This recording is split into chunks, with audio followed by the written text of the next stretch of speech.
Hey, this is Steve Stine from GuitarZoom, and we're going to be talking about a technique that I refer to as lift and shift.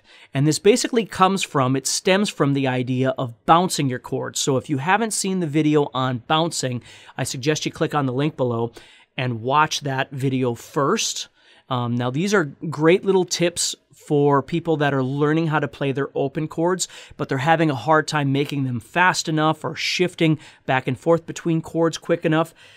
Bouncing is a great place to start, so if you haven't seen that, please watch that first.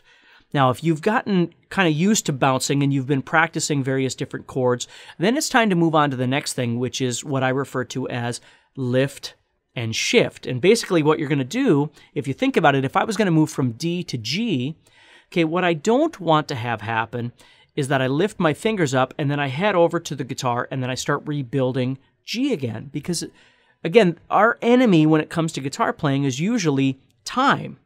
We want to get from point A to point B as quickly and comfortably and accurately as possible.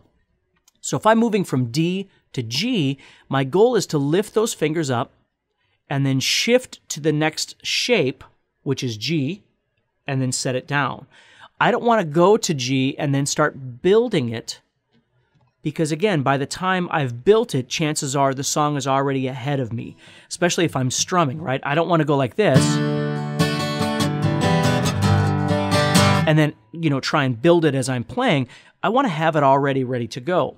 So what lift and shift really is bouncing two different chords, right? You're bouncing D and you're bouncing G. You're practicing each one of these chords as you play, as the first video discusses.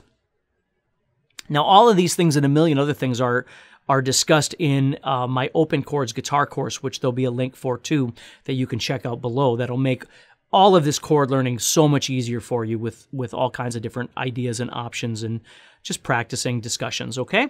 So we've got our D chord here, and we've got our G chord, okay? And with that lifting and shifting idea, we can learn to move back and forth very quickly, okay, and accurately. So when we're playing,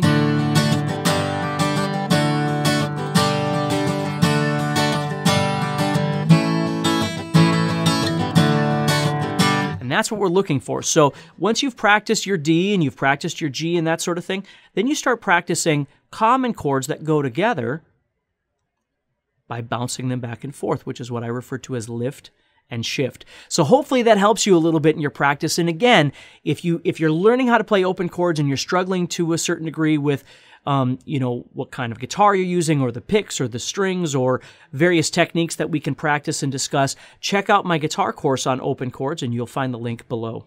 Take care.